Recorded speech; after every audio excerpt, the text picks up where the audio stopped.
Hey there, welcome back. It's time for the Golden Age of DC Comics 365, where I read a page a day from this wonderful coffee table book that I got from one of my best friends almost 20 years ago. And it's been surfing on every single one of my coffee tables ever since. And I thought you would enjoy the ride on this particular tome. So every day we turn the page and we're going to be checking out a selection from the Golden Age of comic books, specifically DC comic books. When did this era happen? Well, the Golden Age of DC comic books run between 1938 and 1955. The Silver Age begins in 1956. The Bronze Age about 1974, and so on ad infinitum.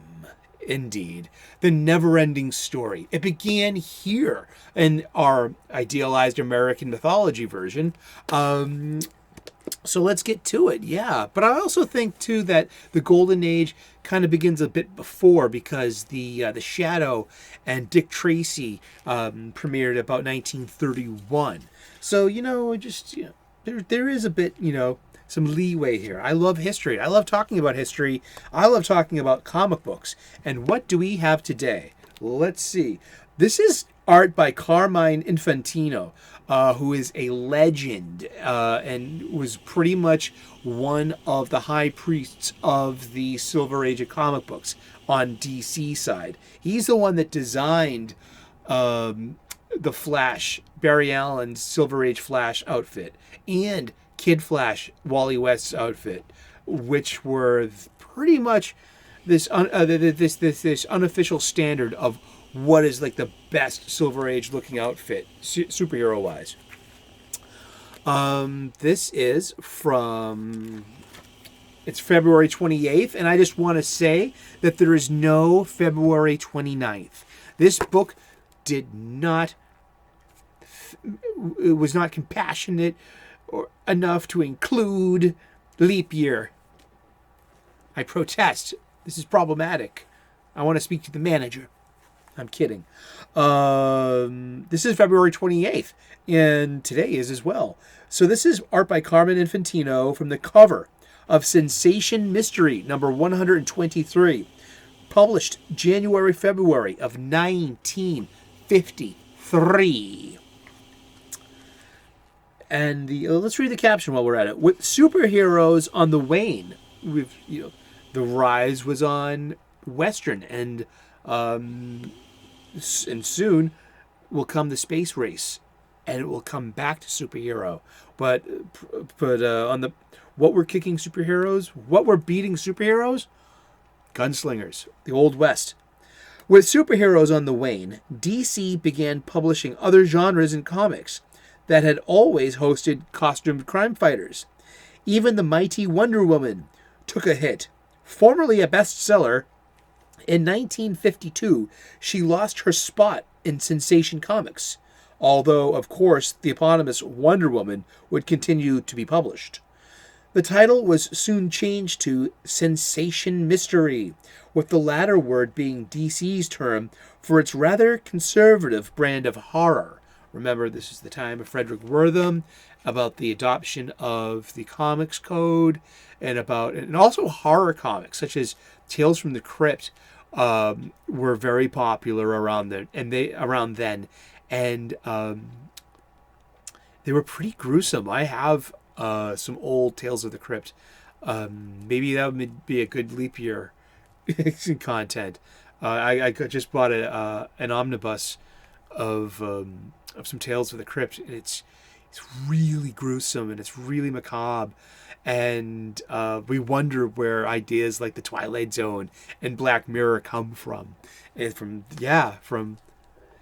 this like idea, this idealized form of media, of a medium, of comic books, of gruesome horror tales. So mystery, with the latter word being DC's term for its rather conservative brand of horror.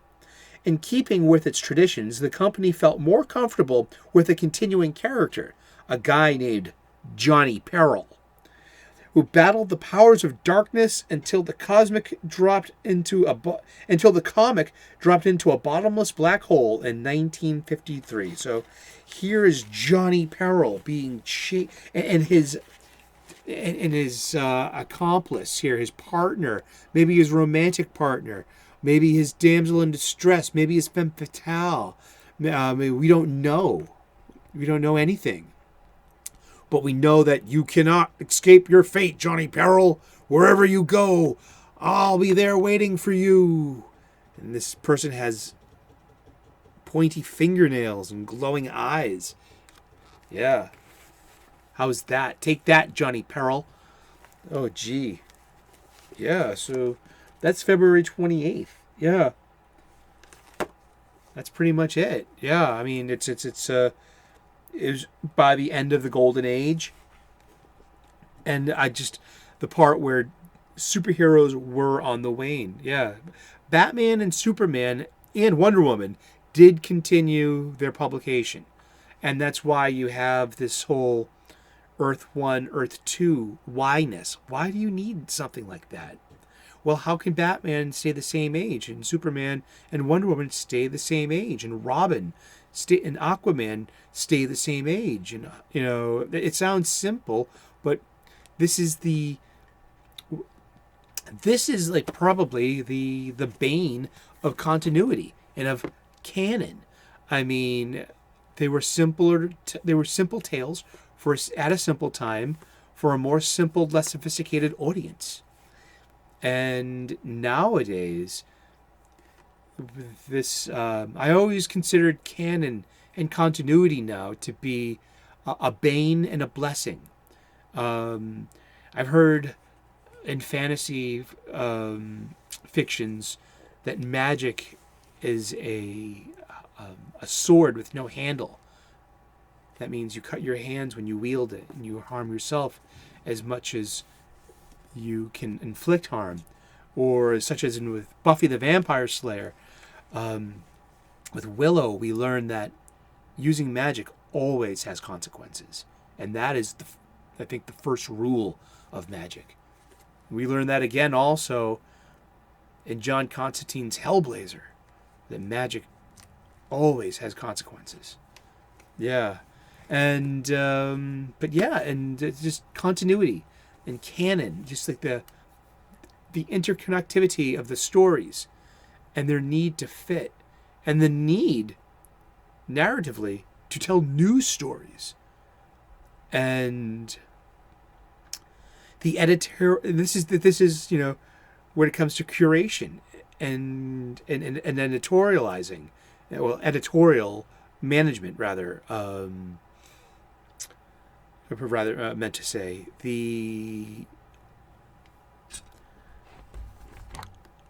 what am I meaning to say? Well, I'm going to wet my whistle real quick and then get back to continuity, because it's a good subject. Because canon starts here. Continuity starts here. Character building starts here. Character arc begins here. So we can say that Jay Garrick is this kind of person because he was that kind of person and consistently was that kind of person. Same with Alan Scott. If you want to bring Alan Scott into this, I mean, they've changed his character drastically to suit modern mores. And like it or hate it, that's that's where they took the character. But by changing his character in the now, adds another layer onto this ever-building story of continuity and canon. But here, it began here. And with the need to justify having these younger superheroes back in such a dated age of World War II, and that really cements the stories in one place. And I think sometimes it's funny reading 80s comic books, specifically some Marvel's Avengers comic books, which are really, and Spider-Man too. Marvel comics were really fraught with with pop culture references of the day. So you could probably read something from the late 70s and early 80s in Marvel Comics and just have no idea like what Hawkeye just said to Iron Man. You know, he just made some kind of pop culture reference. You know what I mean? You know, so there's a certain kind of anchor, one could say, when you anchor something to space-time so drastically so, and make it not as evergreen and make it not as accessible, you know, So what am I trying to say here? I don't know. I'm having one of these comic book shop conversations, and hopefully I'm having it with you. And leave a comment or a question. I would love to hear your thoughts on this. This is what we argue about all the time in these shows, and in our network and in our fellowship, is we argue about character, and we argue about history, and we argue about consistency and canon and continuity. And well, it all began here in a simpler place. And but I think, you know, as taste got complex and storytelling got complex, the audience got complex. And that's where we are today. And that's, I guess, why we argue so adamantly about how we feel when it comes to canon and continuity, in respecting what came before. But there also has to be a balance in a place where we need to be able to tell new stories going forward. It is a never-ending battle. You know, one of the most cleverest things was Superman wrote his headstone in Final Crisis by Grant Morrison, Superman Beyond the Third Dimension. He wrote it on his headstone, "To be continued." I love that. That is superheroes in a nutshell. And thank you very much for tuning in. I hope you love talking comic books, because I do, because we're going to be talking comic books every day for the rest of the year. Tune in tomorrow at 3 o'clock U.S. Eastern p.m. And that would be 1500, right? 1500 EDT. Or is it EST? We're in standard time right now, aren't we? Or someone put that in the comments too. You know, I could look that up myself, but I'd rather talk to you. Like and subscribe if you could. Would love to be part of your daily YouTube day. I make cooking videos. I'm a professional chef. I'm an ordained minister, a spiritual guy, amateur theologian. We get spiritual here. And we also talk comic books a lot. And thank you so much for tuning in today. And hopefully one day I'll earn your subscription. Until then, you have a great day. Thank you so much for tuning in. God bless. Good luck. Namaste.